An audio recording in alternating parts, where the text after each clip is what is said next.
आम आदमी पार्टी को दिल्ली में सरकार बनाए हुए 10 साल पूरे हो चुके हैं। अरविंद केजरीवाल पॉलिटिक्स में आए थे क्योंकि कीचड़ को साफ करने के लिए कीचड़ में उतरना पड़ता है। अन्ना जी कई बार मुझे कहते थे कि राजनीति कीचड़ है, गंदे हो जाएंगे, लेकिन मैं अन्ना जी को समझाया करता था कि अन्ना जी अगर ये राजनीति कीचड़ है तो अब इस कीचड़ के अंदर खुद ही घुसना पड़ेगा और उस कीचड़ को खुद ही सफाई करनी पड़ेगी। आम आदमी पार्टी एंटी करप्शन मूवमेंट से निकली थी। लोग केजरीवाल को एक नायक की तरह देख रहे हैं। तो हमारी जगह यही रुकवा था, आपको हम जिताएंगे एक बार ही। हमारे आधार कार्ड राशन कार्ड बनवा देने चाहिए आपको। फिर पावर भी है तो हम पावर देंगे ना आपको।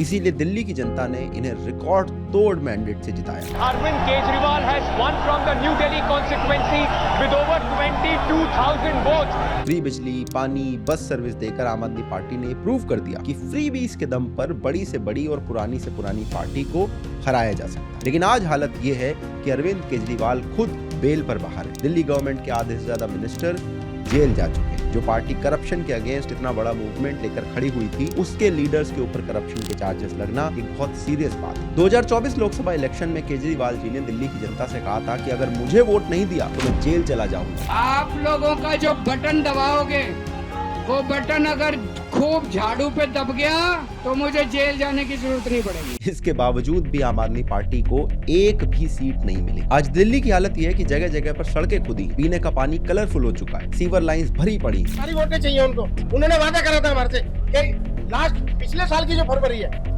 उसमें हम ये गली बनाकर और सीवर का काम जब तक कंप्लीट नहीं होगा आपकी गली बना के देंगे।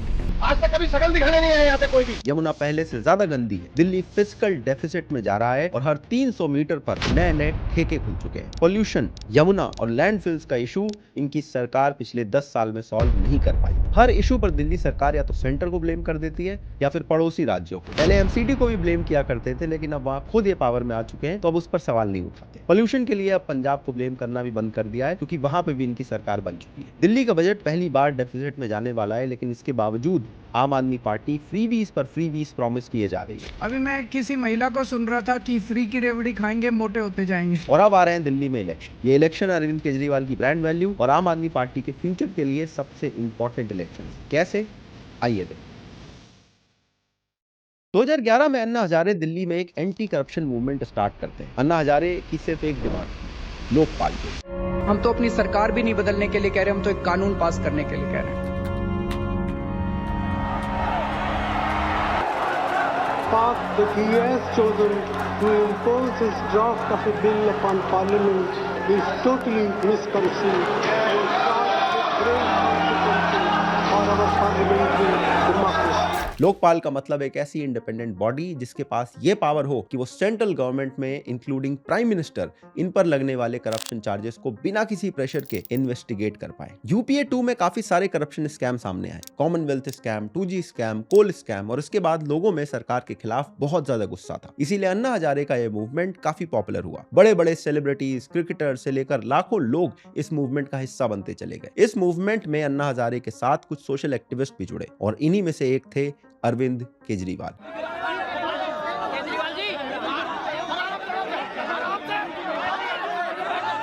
केजरीवाल 1995 बैच के एक IRS ऑफिसर थे जिन्होंने कुछ साल में ही अपनी सर्विस से रिजाइन कर दिया था और फुल टाइम सोशल वर्क में लग चुके थे। देखते ही देखते अरविंद केजरीवाल इस मूवमेंट में अन्ना हजारे के राइट हैंड मैन बन गए और इस मूवमेंट को बैक स्टेज से लीड करने लगे। धीरे धीरे जब ये प्रोटेस्ट बड़ा होता चला गया और अन्ना हजारे आमरण अनशन पर बैठ गए तो मनमोहन सिंह की गवर्नमेंट ने उस टाइम पर लोकपाल की डिमांड को एक बार के लिए मान लिया। लेकिन 2012 में वो अपने प्रॉमिस से पीछे हट गए और इसके बाद अरविंद केजरीवाल जी ने एक बार फिर से इस प्रोटेस्ट को शुरू कर दिया। इस बार इन प्रोटेस्ट में मेन फिगर खुद अरविंद केजरीवाल थे। लेकिन लोकपाल मूवमेंट में जितने भी लोग प्रोटेस्ट कर रहे थे, इनके अगेंस्ट सबसे बड़ा क्रिटिसिज्म ये था कि इन्हें किसी जनता ने तो इलेक्ट किया नहीं है, तो जनता के इलेक्ट किए हुए लीडर्स पर ये अपनी मनमानी कैसे चलवा सकते हैं। लोग इन्हें कहने लगे थे कि अगर कोई चेंज करना है तो तुम खुद पॉलिटिक्स में क्यों नहीं आ जाते। नहीं सर, नहीं चलेगा। मैं इस लोकपाल का बिल्कुल समर्थन नहीं करता हूँ। अरविंद केजरीवाल, मनीष सिसोदिया, योगेंद्र यादव, प्रशांत भूषण और कुमार विश्वास जैसे लोग जो इस मूवमेंट का फेस बन चुके थे, उन्हें भी रियलाइज होने लगा कि अगर रियल चेंज लाना है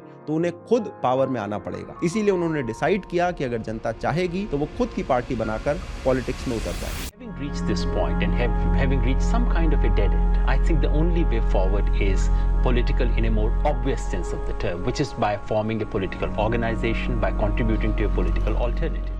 लेकिन उस टाइम पर अन्ना हजारे इस डिसीजन के सख्त खिलाफ थे। मेरा फोटो नहीं यूज करना, मेरा नाम यूज नहीं करना, आपके हिम्मत पर जो कुछ करना कर लो, तो मुझे वो पसंद नहीं। लेकिन अन्ना की मर्जी के खिलाफ नवंबर 2012 में लॉन्च होती है आम आदमी पार्टी। देश की जनता को बार बार ये नेता कहते रहे, हिम्मत है तो चुनाव लड़के दिखाओ, हिम्मत ऐसे कि जैसे ये नेता ही चुनाव लड़ सकते हैं। अब इस देश की जनता खड़ी हो गई है, इनको कह रही है कि इस बार चुनाव लड़के ही दिखाएंगे तुम लोगों को, और अगले चुनाव जो होंगे वो नेता वर्सेस जनता होंगे। एक तरफ इस देश के नेता होंगे और एक तरफ इस देश का आम आदमी। अन्ना हजारे बेसिकली अरविंद केजरीवाल के लिए गॉडफादर थे, लेकिन उन्हें छोड़कर जब इन्होंने आम आदमी पार्टी बनाई तो लोगों को समझ जाना चाहिए था कि अपने साथ के लोगों को छोड़कर आगे बढ़ना शायद इनके लिए बहुत आम बात है। आम आदमी पार्टी ने 2013 में इलेक्शन लड़ने का फैसला लिया। अब ये सिर्फ लोकपाल की बात नहीं कर रहे थे, गवर्नेंस से रिलेटेड हर इशू पर कांग्रेस और बीजेपी को क्रिटिसाइज कर रहे थे। उस टाइम पर केजरीवाल शीला दीक्षित के अगेंस्ट 300 पेजेस का सबूत दिखाते थे और पूरे देश के हर पॉलिटिशियन को चोर बताते थे। हालांकि एक बार पावर में आने के बाद वो 300 पेज के सबूत गायब हो गए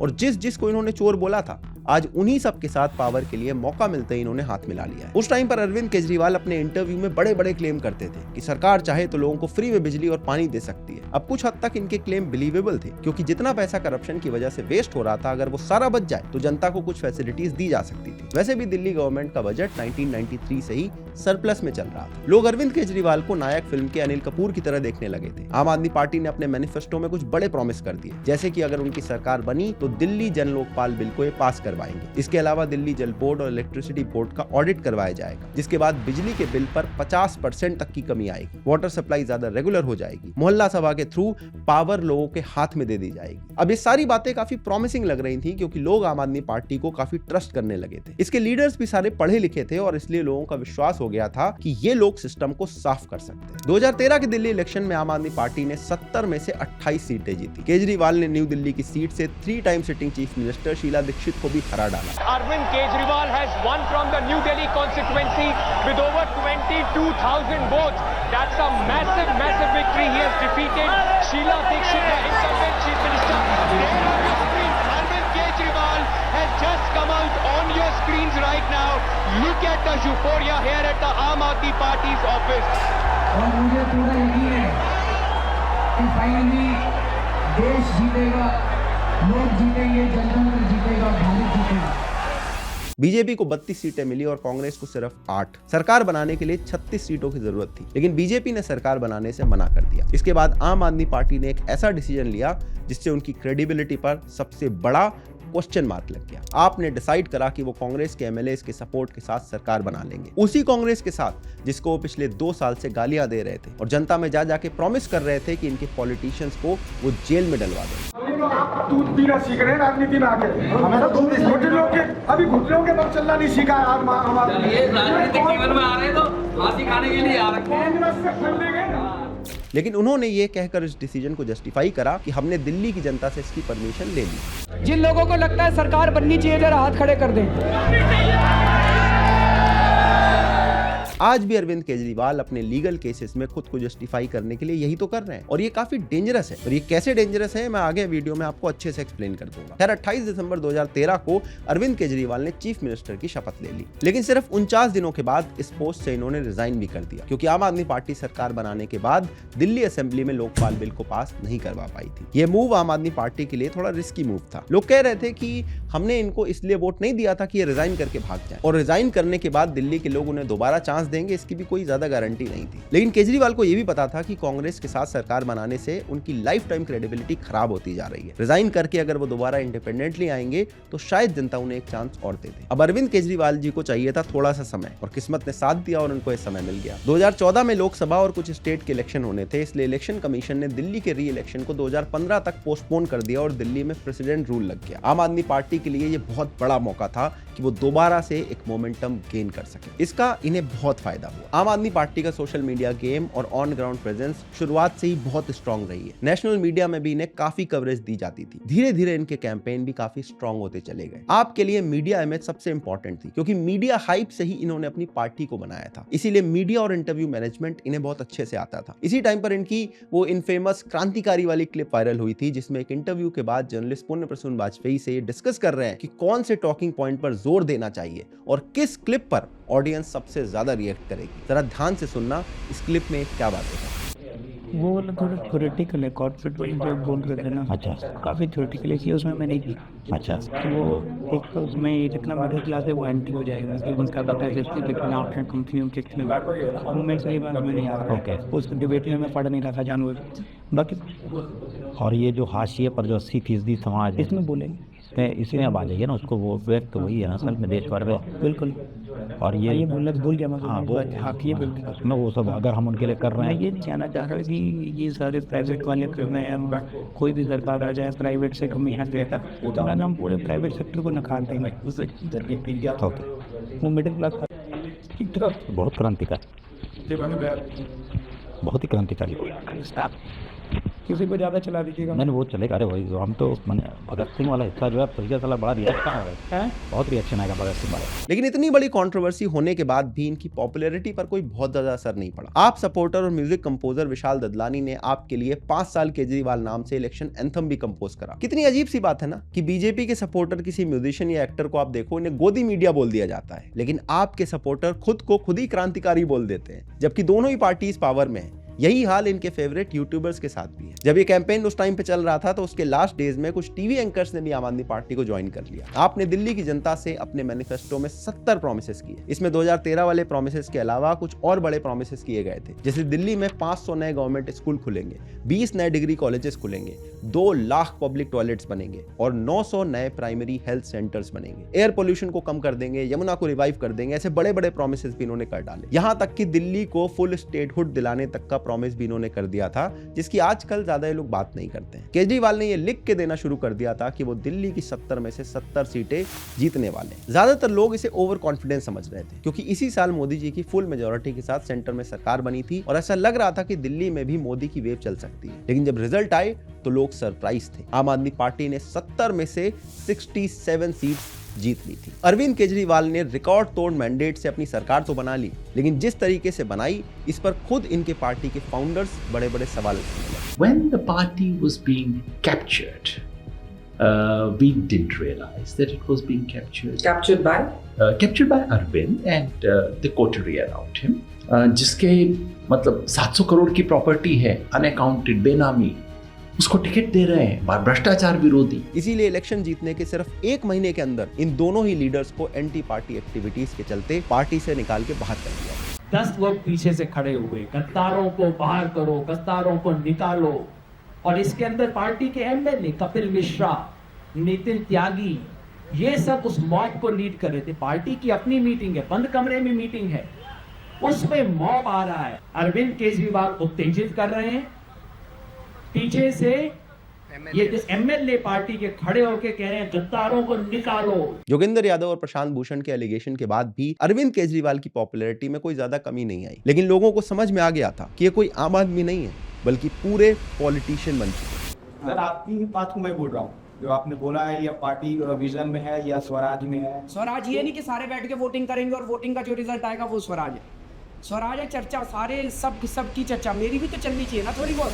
हालांकि पावर में आने के बाद आम आदमी पार्टी ने अपने 2 बड़े प्रॉमिस, फ्री बिजली और फ्री पानी जो थे, जिसको लेकर इनके सपोर्टर भी उतने कॉन्फिडेंट नहीं थे, उसको इन्होंने पूरा कर दिया। जैसे हर महीने 200 यूनिट फ्री बिजली मिलती है और 20,000 लीटर फ्री पानी। हालांकि इस फ्री बिजली के चक्कर में पावर डिस्ट्रीब्यूटर जो कंपनीज हैं वो लॉसेस में जा रही हैं और दिल्ली के एक बड़े एरिया में नल से कोका कोला जितना काला पानी निकलता है। गर्मी के दिनों में वाटर मिसमैनेजमेंट इतना बढ़ जाता है कि लोगों को टैंकर के पीछे भागना पड़ता है। इस फ्री पानी वाली सच्चाई के लिए समदीश ने अपने चैनल पर काफी सारी ग्राउंड रिपोर्ट बनाई है जो आपको देखनी चाहिए। एक सांसद जी हैं उनके आम आदमी पार्टी के ही, ये सुशील गुप्ता जी, शायद आपने भी नाम सुना होगा। बिल्कुल है, सांसद है, राज्यसभा सांसद है। हाँ जी, राज्यसभा है ना, तो उन्होंने 1 महीना डेढ़ डाल दिया था यहाँ पे जब चुनाव आए थे एमएलए के।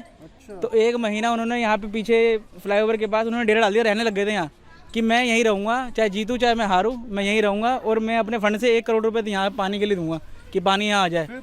जैसे चुनाव खत्म हुए, सीट जीत गए, उसके बाद तो वो भी मतलब उनके तो वो तो बिल्कुल ही गायब हो गए, दिखे ही नहीं। इसके अलावा अपने पहले टर्म में कुछ काम इन्होंने आधे अधूरे छोड़ दिए। जैसे 900 हेल्थ केयर सेंटर प्रॉमिस करे थे, एक साल बाद ये कहने लगे कि अब हेल्थ केयर सेंटर नहीं बल्कि 1000 मोहल्ला क्लिनिक बनाएंगे, जो कि 2019 तक भी सिर्फ 191 बना पाए। 500 गवर्नमेंट स्कूल की जगह बोलने लगे कि स्कूल नहीं बनाएंगे, पुराने वालों में क्लासरूम ऐड कर दी जाएंगे। 2020 के अराउंड एक रिपोर्ट आई थी जिसके अकॉर्डिंग 6000 के अराउंड नए क्लासरूम ऐड करने थे, लेकिन सिर्फ 4000 ऐड कर पाए थे, जबकि पेमेंट 7000 क्लासरूम के लिए गई थी और इस प्रोजेक्ट की टोटल कॉस्ट 326 करोड़ रुपए से ओवररन कर गई थी। हालांकि इन्होंने एक स्कूल जरूर बनाया जो वाकई में देखने में काफी अच्छा लगा, और जहां जहां पर आम आदमी पार्टी अपने प्रोमिसेस नहीं पूरी कर पा रही थी उसका सारा ब्लेम इन्होंने एलजी पे डाल दिया। आम आदमी पार्टी अपने पहले टर्म में पॉलिटिकली काफी कन्फ्लिक्टेड भी दिखाई दी। 370 हटाने को ये पूरी तरह से सपोर्ट कर रहे थे, लेकिन सीए के अगेंस्ट खड़े हो रहे थे।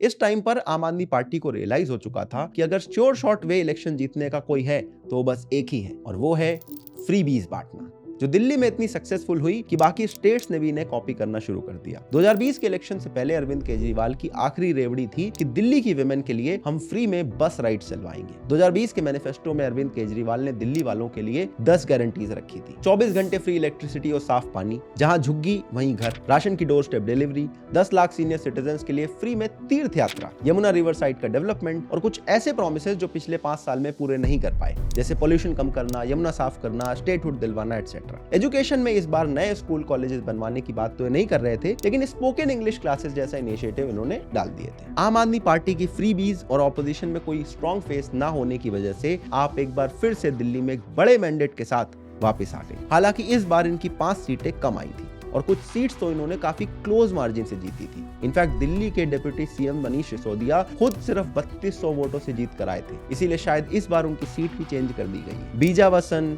आदर्श नगर, शालीमार बाग, ऐसी बहुत सारी सीट्स हैं जहां पर आम आदमी पार्टी काफी क्लोज मार्जिन से जीत के आई थी। सेकेंड टर्म आम आदमी पार्टी की जो जर्नी थी वो काफी इवेंटफुल थी और इसी में इनका डाउनफॉल भी शुरू होता है। दिल्ली इलेक्शन के कुछ ही दिनों बाद दिल्ली में दंगे शुरू हो गए थे। आपका कहना था कि उनके अंडर तो पुलिस आती नहीं है, इसलिए वो कुछ नहीं कर सकते, लेकिन इन्हीं के काउंसलर ताहिर हुसैन भी इस दंगों में मेन अक्यूज बनाए गए थे। इन दंगों में आईबी ऑफिसर अंकित शर्मा का जो मर्डर हुआ था उसके मेन अक्यूज्ड ताहिर हुसैन है, जो फिलहाल जेल में बंद है। Alright, former leader of the Aam Aadmi Party, Tahir Hussain, who is accused in the murder of IB officer Ankit Sharma. He has now formally been arrested, tried to pull a fast one on the Delhi police. Delhi court ने इनकी bell ये कहकर reject कर दी है कि ताहिर हुसैन सिर्फ इन दंगों के कॉन्स्पिरेटर नहीं बल्कि इन्होंने इस दंगों में एक्टिवली पार्टिसिपेट किया है। इसके अलावा लॉकडाउन में भी दिल्ली सरकार काफी एब्सेंट दिखाई दी। देश की कैपिटल होने के बावजूद दिल्ली में हॉस्पिटल बेड्स और ऑक्सीजन की कमी थी। दिल्ली गवर्नमेंट ऐसा कोई सिस्टम डेवलप नहीं कर पाई जिससे दिल्ली वालों को राहत मिल सके। दिल्ली के अंदर इंफ्रास्ट्रक्चर, साफ सफाई और कूड़े के पहाड़ पर भी काफी सवाल उठने लगे, लेकिन आपके लीडर इन सवालों से ये कह के बच जाते थे कि दिल्ली एमसीडी में तो बीजेपी की सरकार है, उनसे जाके पूछो। लेकिन उन्होंने ये कभी नहीं बताया कि एमसीडी का बजट सीएम ऑफिस से ही अप्रूव होता है और उसके बाद तो एमसीडी में खुद ही आपकी सरकार बन गई और नालियों की हालत वैसे की वैसी बनी रही। लेकिन अब खुद एमसीडी में पावर में आने के बाद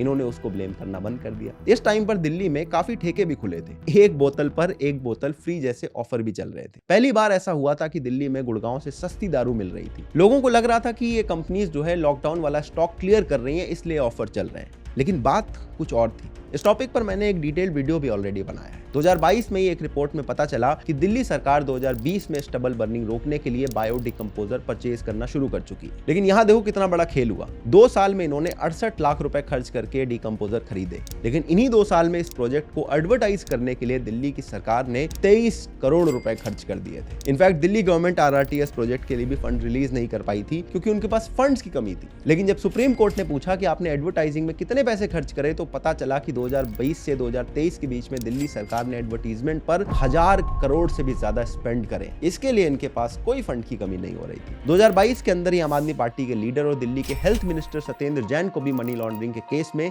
अरेस्ट किया गया। 2022 में ही सबसे पहले कांग्रेस ने आम आदमी पार्टी पर यह एलिगेशन लगाया कि दिल्ली में एक मल्टी करोड़ स्कैम चल रहा है। दिल्ली असेंबली में एक्साइज पॉलिसी बिल को भी बीजेपी ने अपोज करा। जुलाई 2022 में दिल्ली के चीफ सेक्रेटरी ने दिल्ली के एलजी को लेटर लिखकर बताया कि पॉलिसी में कई सारे रूल्स को वायलेट किया जा रहा है और कोशिश की जा रही है कि एलजी के अप्रूवल के बिना इसे इंप्लीमेंट कर दिया जाए। दिल्ली के एलजी वीके सक्सेना इस केस में सीबीआई इन्वेस्टिगेशन की डिमांड करते हैं, जिसके बाद इसमें ईडी भी इन्वॉल्व हो जाती है और वहीं से आम आदमी पार्टी और अरविंद केजरीवाल का एक मेजर डाउनफॉल स्टार्ट हो जाता है। दिल्ली एक्साइज पॉलिसी में बेसिकली लिकर को प्राइवेटाइज किया गया था। दिल्ली गवर्नमेंट का कहना था कि इससे ब्लैक मार्केटिंग खत्म होगी और स्टेट के पास रेवेन्यूज भी आएगा, और इस पॉलिसी की वजह से प्राइवेट प्लेयर्स को 12% का गारंटीड प्रॉफिट हो रहा था और लोगों का एलिगेशन था कि इसमें 6% वापस आम आदमी पार्टी के लीडर्स के अकाउंट में जा रहा है। और ईडी की रिपोर्ट के हिसाब से इस पॉलिसी की वजह से स्टेट गवर्नमेंट को 2800 करोड़ रुपए का लॉस हुआ है। मैंने आपको बताया था कि दिल्ली में एकदम से काफी सारे ठेके खुल गए थे और गुड़गांव से भी सस्ती दारू मिलने लगी थी। 1+1 टाइप के ऑफर चल रहे थे। वो सारा कुछ इसी एक्साइज पॉलिसी की वजह से हो रहा था और इसी केस के चलते सबसे पहले मनीष सिसोदिया और फिर खुद अरविंद केजरीवाल भी अरेस्ट हो जाते हैं। शुरू में अरविंद केजरीवाल तिहाड़ जेल से ही सरकार चला रहे थे, लेकिन फिर जब इनके ऊपर प्रेशर बना तो उन्होंने रिजाइन कर दिया और आतिशी को चीफ मिनिस्टर बनाया गया। 2024 के लोकसभा इलेक्शन में अरविंद केजरीवाल बेल पर बाहर आते हैं और कैंपेनिंग करते हुए दिल्ली की जनता से बड़ी इमोशनल अपील करते हैं कि अगर आपने मुझे वोट नहीं दिया तो मैं वापस जेल चला जाऊंगा। आप लोगों का जो बटन दबाओगे वो बटन अगर खूब झाड़ू पे दब गया तो मुझे जेल जाने की जरूरत नहीं पड़ेगी। और ऐसा लग रहा था कि इस बार अरविंद केजरीवाल के फेवर में एक सिंपैथी फैक्टर काम करेगा, लेकिन ऐसा कुछ नहीं हुआ। दिल्ली की जनता ने सातों की सातों सीट बीजेपी को दे दी और अरविंद केजरीवाल वापस से जेल के अंदर चले गए। अरविंद केजरीवाल इस इलेक्शन में भी कुछ इसी तरह की इमोशनल अपील लेकर सामने आ रहे हैं, लेकिन कभी भी ये मेंशन नहीं करते कि लोकसभा में भी यही अपील लाए थे और दिल्ली की जनता ने इन्हें ठुकरा दिया। एक शीश महल कंट्रोवर्सी में भी अरविंद केजरीवाल काफी ज्यादा घेरे गए। अरविंद केजरीवाल के सीएम हाउस को रेनोवेट करने के लिए 45 करोड़ रुपए खर्च किए गए थे, जिसमें 4 से 5 करोड़ के ऑटोमेटिक पर्दे, 6 करोड़ के इंपोर्टेड मार्बल, 4 लाख वाली मसाज चेयर और 10 से 12 लाख वाली टॉयलेट सीट लगाई गई। आप देखिए कितने शीश महल के जैसे ऐसे बंगले में आप रहते हैं। बोले मैंने थोड़े बनाया, पीडब्ल्यूडी ने बनाया है और कोई भी मुख्यमंत्री बनेगा वो उसी में रहेगा। मैंने तो छोड़ दिया, इस्तीफा दे दिया। बात तो सही है, दिल्ली का जो भी सीएम बनेगा वो उस घर में रहेगा। तो शीश महल का आरोप सिर्फ केजरीवाल पर क्यों? तो शीला जी के जो 12 एसी थे वो भी तो सीएम का घर था, उसमें भी वो हारती तो कोई और रहता ना। उसको तो आपने इस्तेमाल किया एक महिला को बदनाम करने के लिए, उसको अय्याश ठहराने के लिए। माफ करिए, यही सब शब्द थे इनके, ठीक है। उस समय कहां गई आपकी ये स्टोरी? भाई वो तो कोई उनका अपना बंगला नहीं था, उसके पहले एलजी साहब वहां रहा करते थे। अरविंद केजरीवाल जब नए नए पावर में आए थे तो कहते थे कि मैं तो अपनी गाड़ी से चलूंगा, कभी कोई हम बड़ा आवास नहीं लेंगे अपने लिए, और अब ये आम आदमी पूरी तरह से खास हो चुके हैं। इसके बाद सीएम रेजिडेंस के अंदर ही आम आदमी पार्टी की राज्यसभा मेंबर स्वाति मालीवाल जी ने यह आरोप लगाया कि उनके साथ मारपीट की गई है, और यह भी अरविंद केजरीवाल के लिए एक बड़ी सिरदर्दी बन गई। इस कंट्रोवर्सी पर भी पार्टी एकदम से बैकफुट पर दिखाई दी। कल सुबह अरविंद केजरीवाल जी के आवास पर स्वाति मालीवाल जी मिलने के लिए पहुंची थी, ड्राइंग रूम में इंतजार कर रही थी। इस बीच विभव कुमार जी वहां पे आते हैं और उन्होंने स्वाति मालीवाल जी के साथ बहुत बदतमीजी की, अभद्रता की। अब स्वाति मालीवाल जी पूरी दिल्ली में घूम घूम के आम आदमी पार्टी के डेवलपमेंट मॉडल को एक्सपोज कर रही है। अरविंद केजरीवाल के एक आम आदमी से एक कंप्लीट पॉलिटिशियन बनने का ग्राफ तब पूरा हुआ जब वो जेल के अंदर करप्शन चार्जेस में बंद थे और उनकी वाइफ उनके लिए बाहर जाकर एक इमोशनल कैंपेन रन कर रही थी। अरविंद केजरीवाल जी की गिरफ्तारी के विरोध में, अरविंद केजरीवाल जी के लिए आशीर्वाद मांगने के लिए और आम आदमी पार्टी के प्रत्याशियों के लिए वोट मांगने के लिए अरविंद केजरीवाल जी की धर्मपत्नी सुनीता केजरीवाल जी खुद प्रचार में उतरेंगी। एक टाइम पर ऐसा लग रहा था कि आम आदमी पार्टी ने अपने बड़े बड़े लीडर्स को साइडलाइन कर दिया है और शायद दिल्ली की सीएम अरविंद केजरीवाल की वाइफ ही बनेंगी, लेकिन शायद उन्हें रियलाइज हो गया था कि ये कितना डैमेजिंग हो सकता है। उन्हें भी लालू और राबड़ी देवी की तरह देखा जाने लगेगा और ये इनकी ईमानदार वाली इमेज के लिए बड़ा नुकसानदायक होगा, क्योंकि केजरीवाल पर सिर्फ एक परिवारवाद का आरोप लगना बाकी था। बाकी सारे आरोप जो दूसरे पॉलिटिशियन पर लगते हैं, जैसे करप्शन, वीआईपी कल्चर, पब्लिक के पैसे को मिसयूज करना, ये सब तो उनके पर ऑलरेडी लग चुके हैं। तो इसीलिए अपनी वाइफ की जगह आतिशी मारलेना को इन्होंने सीएम बनाना बेटर ऑप्शन समझा। इसके अलावा आम आदमी पार्टी के 10 साल की रूल की बात करें तो यमुना और एयर पोल्यूशन और लैंडफिल को साफ करने में ये बुरी तरह से फेल रहे। कहां दिल्ली को लेक सिटी बनाने की बात करते थे, वहीं दिल्ली में वाटर लॉगिंग एमसीडी में पावर में आने के बाद भी ये सॉल्व नहीं कर पाए। एडवर्टीजमेंट में इतना पैसा खर्च किया जा रहा है कि इंफ्रास्ट्रक्चर प्रोजेक्ट के लिए पैसे नहीं बच रहे हैं। इनफैक्ट एक आरटीआई में पता चला कि आम आदमी पार्टी ने पिछले 10 साल में वक्फ बोर्ड को 100 करोड़ डोनेशन में दिए हैं। दिल्ली का बजट 1993 के बाद पहली बार डेफिसिट में जाने वाला है, लेकिन इसके बावजूद आम आदमी आदमी पार्टी इलेक्शन में और भी ज्यादा फ्रीबीज को प्रॉमिस कर रही है। केजरीवाल ने लाडली बहना स्कीम की तरह दिल्ली की विमेन को हर महीने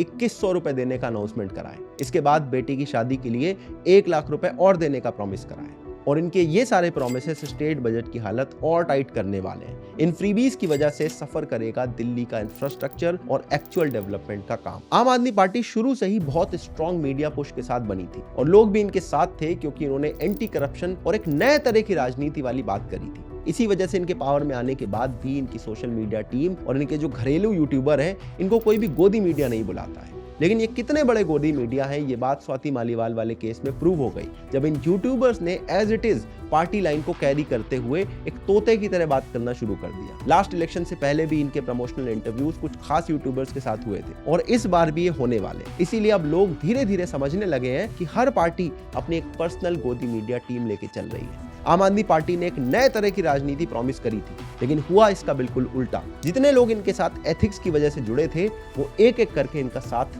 छोड़ चुके हैं। ये बोलते हैं कि रिलीजियस कार्ड ये लोग नहीं खेलते, लेकिन इनके नेता आज जा जाके हनुमान चालीसा करवा रहे हैं। जो हनुमान जी पीछे खड़े हैं, उनके हाथों में भी इंसुलिन है। इंसुलिन इसलिए क्योंकि आम आदमी पार्टी लगातार ये कह रही है कि तिहाड़ जेल में बंद अरविंद केजरीवाल को इंसुलिन नहीं मिल पा रही। सौरभ जी, अब तो इंसुलिन मिल गई है तिहाड़ जेल के भीतर, फिर ये इस तरीके से इंसुलिन नहीं, इन्हीं की वजह से मिली है इंसुलिन।